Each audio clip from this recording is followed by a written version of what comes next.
अगर आपको पता है कि आपका बॉस आपको जॉब से निकाल देगा, तो बॉस के ऊपर आप लीगल एक्शन ले सकते हो अगर विदाउट रीज़न निकाला तो। और आपके बॉस को भी पता है कि आपको ये सब चीज़ें पता है, तो आपका बॉस आपसे डरेगा। वो सोचेगा कि नहीं, इसको ऐसे हम लोग जॉब से नहीं निकाल पाएंगे। 4 जुलाई 2024 यानी कि आज की डेट, आज से 6 साल पहले अगेन 4 जुलाई 2018 में एक लड़का सुबह 11 बजे ओकलैंड एयरपोर्ट पे लैंड हुआ था। यानी कि पिछले 6 साल में उसने बहुत सारी गलतियाँ की है, बहुत सारी चीज़ें सीखी होगी। उसको अगर एक ही वीडियो में बताना है तो वो मैं बता दूंगा, क्योंकि वो लड़का मैं ही हूँ। इस वीडियो में मैं आपको 6 ऐसी चीज़ें बताऊंगा जो मुझे लगता है कि काश ये सब चीज़ें मुझे पता होगी 6 साल पहले जब मैं यहाँ पे आ रहा था। हमारे टाइम पे कोई भी ऐसा बंदा नहीं था जो यूट्यूब पे हमें ये सब चीज़ें सिखाता था, या तो फिर कोई जान पहचान वाला कोई यहाँ पर नहीं था जो हमें ये सब चीज़ें सिखा सके। पहला और सबसे ज़्यादा इम्पोर्टेंट, लर्न द लैंग्वेज। अगर आपको इंग्लिश नहीं आती है और आप ये सोच रहे हो कि यहाँ पर पहुँचने के बाद, इंग्लिश एनवायरनमेंट में रहने के बाद आपको इंग्लिश आ जाएगी, तो कहीं ना कहीं आप गलत सोच रहे हो। डेफिनेटली आपकी इंग्लिश इंप्रूव होगी, बट आप सीख नहीं पाओगे। इसके लिए आपको इंडिया से ही ग्रामर और टेंस वगैरह सब कुछ सीख के आना पड़ेगा। हमने बहुत सारे ऐसे लोग देखे हैं जो 20 साल से यहाँ पे रहते हैं, जो 10वीं पास करके यहाँ पे आ गए थे, और उस टाइम पे तो ऐसा था कि पीआर भी जल्दी मिल जाता था। अब आज वो बिज़नेस कर रहे हैं, जॉब कर रहे हैं, बट इतनी अच्छी इंग्लिश नहीं आती है जितनी उसको ज़रूरत होती है। ये हमें यहाँ पर सिर्फ कन्वर्सेशन नहीं करना है, हमें यहाँ पर इतनी अच्छी इंग्लिश सीखनी है कि अच्छी से अच्छी जॉब हमें ईजीली मिल जाए। एक लड़का था हमारे साथ, वो वर्क वीज़ा पे आया था। तो आप सबको पता है कि वर्क वीज़ा में आइल्स की ज़रूरत नहीं पड़ती या फिर पीटी की कोई ज़रूरत नहीं है। अब उसने गाड़ी ठोक दी। अब वो पुलिस वालों को कैसे समझाएगा कि कैसे गाड़ी ठोकी है? अगर नहीं समझाया तो इंश्योरेंस भी पास नहीं होगा। ये तो एक छोटा सा एग्जांपल था। इंग्लिश सीखना बहुत ही ज़्यादा ज़रूरी है। पॉइंट नंबर 2 जो है हमारा, वो ये है कि मेक योर ओन असाइनमेंट। ये क्या बात होगी भाई, असाइनमेंट तो खुद ही बनाना पड़ेगा? नहीं भाई, ऐसा नहीं है। न्यूजीलैंड में बहुत सारे ऐसे लोग हैं जो आपको फ़ोन करके बोलेंगे, लाइक उसकी वेबसाइट्स भी होती है, एप्लीकेशन भी होती है। वो लोग आपको ये बोलेंगे कि हम आपका असाइनमेंट बना देंगे, आप बस हमें $50 दे दो, $100 दे दो। आप क्या सोचोगे, यार $50 में अगर असाइनमेंट बन जाता है तो क्यों ना बना ले। क्योंकि आप अगर पूरा दिन असाइनमेंट बनाओगे तब जाके बनेगा।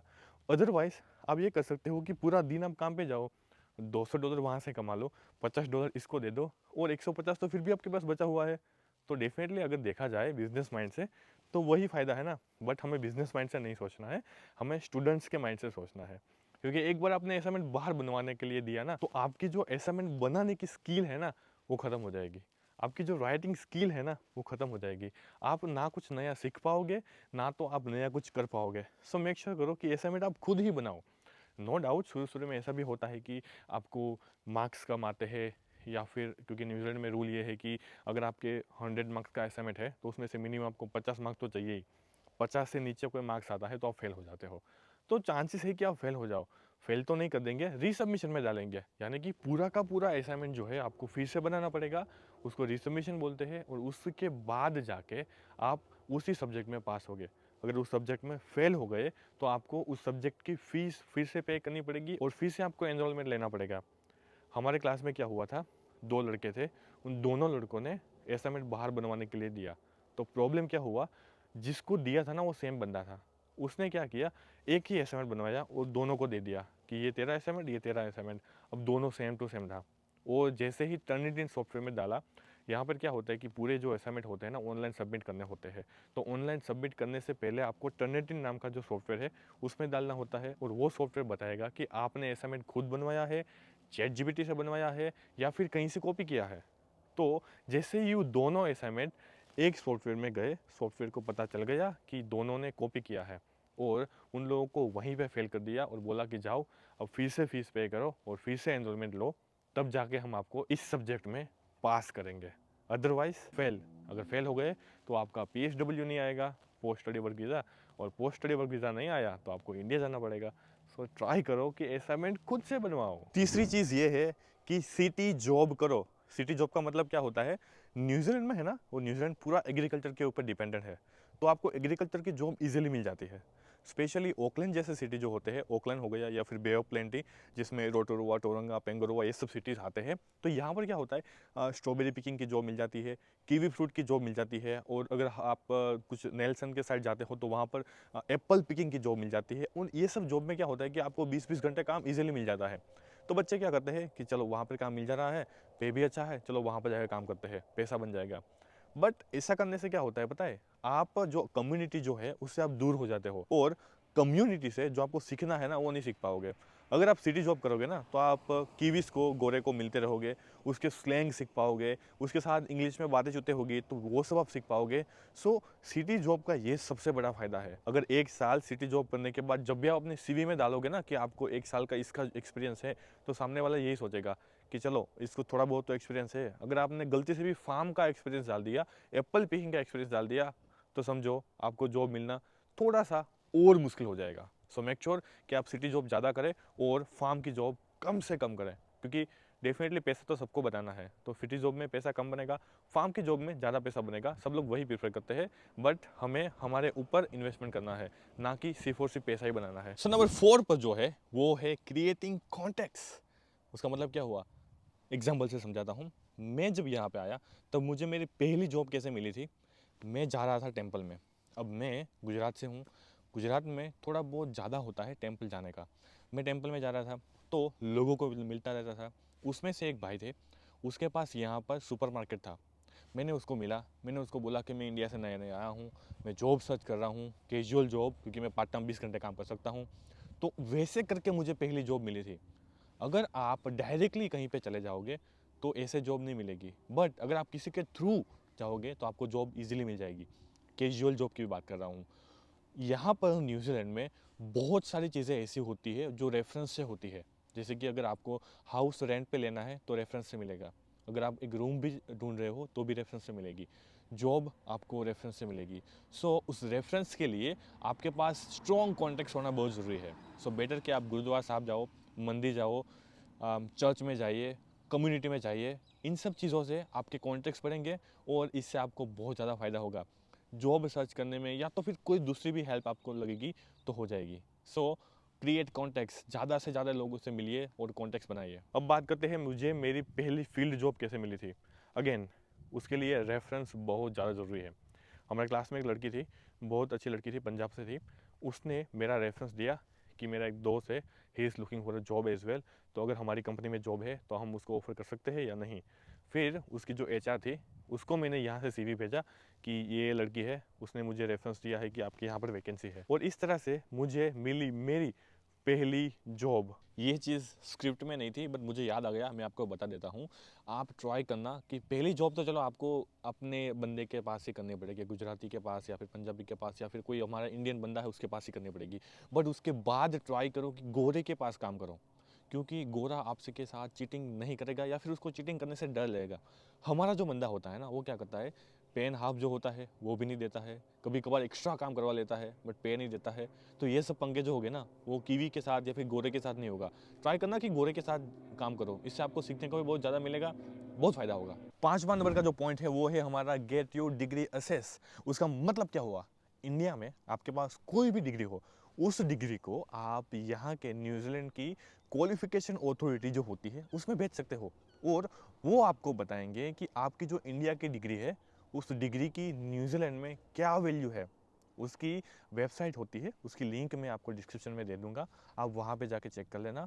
ये बहुत ही ज़्यादा हेल्पफुल होता है जब भी आप कोई दूसरी जॉब सर्च करने के लिए जाते हो, तब जो डिग्री आपने एसेस करवाई है उसकी डिटेल आप सीवी में डाल सकते हो, जिससे आपको जॉब मिलने के चांसेस जो होते हैं वो ज़्यादा हो जाते हैं।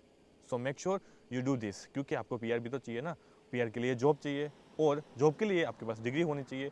इंडिया की डिग्री की कोई वैल्यू होगी नहीं जब तक आप उसको NZQA नहीं करवाते हो तब तक। नंबर 6 मैं ये कहता हूँ कि don't buy anything that you will regret. और पता कैसे चलेगा कि कौन सी चीज़ें बाई करनी चाहिए या नहीं करनी चाहिए, मेरा एक ही फॉर्मूला है, अगर आपके पास पैसे है तो बाय करो, अगर पैसे नहीं है तो लीव इट। होता क्या है कि जब भी कोई भी स्टूडेंट्स यहाँ पे आता है उसको पता है कि 20 घंटे उसको जॉब मिल गई है, सबसे पहला काम करेगा ना तो वो ये करेगा कि iPhone 15 या फिर जो भी नया 16 आया है वो ले लेगा। क्योंकि होता क्या है, यहाँ पर अगर आपको आईफोन चाहिए तो आपको 20 या फिर $30 पर वीक पे करना होता है और उससे आपको आईफोन 15 मिल जाता है। बट ये सबसे बड़ी बेवकूफ़ी मैं मानता हूँ। मैंने भी आईफोन लिया था, उसके बाद मुझे पता चला कि यार ये गलती कर दी। मेरे पास फ़ोन तो था ही पहले से ही, फिर भी मैंने ले लिया, और जब वो मंथली पेमेंट करना पड़ता है ना, बहुत बुरा लगता है। कई बार ऐसा भी होता है, स्पेशली आज के टाइम पे 2024 में पता नहीं होता है ना कब आपकी जॉब चली जाए। अगर जॉब चली गई तो क्या करोगे? सो मेक श्योर करो कि कोई भी ऐसी चीज़ आप ना बाय करो जो लायबिलिटी हो। एसेट्स बाय कर सकते हो, लायबिलिटी कभी मत बाय करना। अगर आपने कार ले ली तो उससे आपको फ़ायदा ये हो सकता है कि आप जॉब पे जा रहे हो, 1 घंटा जाने का 1 घंटा आने का हो जाता है, क्योंकि न्यूजीलैंड में स्पेशली ऑकलैंड के सिवा, ऑकलैंड, वेलिंगटन एंड क्राइस्टचर्च, ये 3 सिटी ही ऐसे है जिसमें आपको ट्रांसपोर्टेशन अच्छा मिल जाएगा।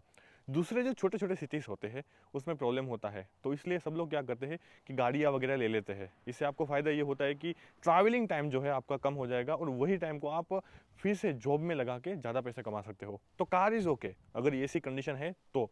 बट मैं तो कहूँगा कि अगर कार की भी ज़रूरत नहीं है तो मत लेना, क्योंकि कार एक बार आपने बाय की तो उसके ऊपर भी तो आपको ईएमआई पे करनी पड़ेगी, क्योंकि कैश में बाय करना थोड़ा सा मुश्किल हो जाता है जब आप स्टूडेंट वीज़ा पे होते हो तब।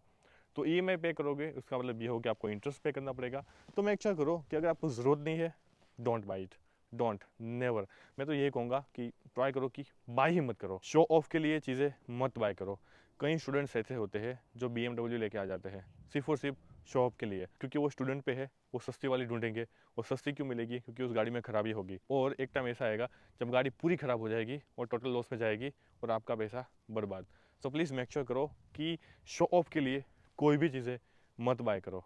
वीडियो के बीच में एक बात मैं आपको बता दूं कि अगर आपको न्यूजीलैंड आना है या फिर ऑस्ट्रेलिया जाना है स्टूडेंट वीज़ा पे, तो आई कैन हेल्प यू। मेरी वेबसाइट की जो लिंक है वो आपको डिस्क्रिप्शन में मिल जाएगी। आप अपने डिटेल फिल कर देना, हमारी टीम आपका कॉन्टैक्ट कर लेगी और हम आपको हेल्प करेंगे स्टूडेंट वीज़ा के लिए, वो भी बिल्कुल फ्री। वीडियो के एंड की तरफ हम लोग जा रहे हैं, एक बोनस पॉइंट है, दे दूँ आपको? चलो दे ही देता हूँ। ऐसा कहा जाता है कि नॉलेज इज़ द पावर। सो आप ट्राई करना कि ज़्यादा से ज़्यादा नॉलेज गेन करने की ट्राई करना। फॉर एग्जांपल, अगर आपको पता है कि आपका बॉस आपको जॉब से निकाल देगा, तो बॉस के ऊपर आप लीगल एक्शन ले सकते हो अगर विदाउट रीज़न निकाला तो। और आपके बॉस को भी पता है कि आपको ये सब चीज़ें पता है, तो आपका बॉस आपसे डरेगा। वो सोचेगा कि नहीं, इसको ऐसे हम लोग जॉब से नहीं निकाल पाएंगे। सो knowledge is a power. So make sure करो कि ज़्यादा से ज़्यादा नॉलेज आप गेन कर पाओ। इमिग्रेशन की वेबसाइट के ऊपर घूमते रहो, वहाँ पर कुछ ना कुछ नया कुछ ना कुछ आपको सीखने को मिलेगा। जब आपकी पीआर की बारी आएगी ना, तब आपको ये सब चीज़ें बहुत ज़्यादा हेल्प होगी। जब हम लोग पीआर के लिए आगे पीछे घूम रहे थे ना, तब हमारे साथ ऐसे बहुत सारे लड़के थे जिसको एक वीज़ा एजेंट से भी ज़्यादा पता था। क्यों? क्योंकि पूरा दिन इमिग्रेशन की वेबसाइट पर जाके सर्च करते रहते थे कि मुझे कैसे पीआर मिलेगा, अगर ये करूँगा तो ये हो जाएगा, अगर ये करूँगा तो पीआर हो जाएगा, इतना पे हो जाएगा तो पीआर हो जाएगा। So again, knowledge is the power. Try करो ज़्यादा से ज़्यादा नॉलेज गेन करने की ट्राई करना, इससे आपको बहुत ज़्यादा फायदा होगा। मिलता हूँ दूसरे वीडियो में, तब तक के लिए जय हिंद। और अगर वीडियो यहाँ तक देखा है तो लाइक कर लेना और सब्सक्राइब भी कर लेना। मिलता हूँ बाद में। जय हिंद।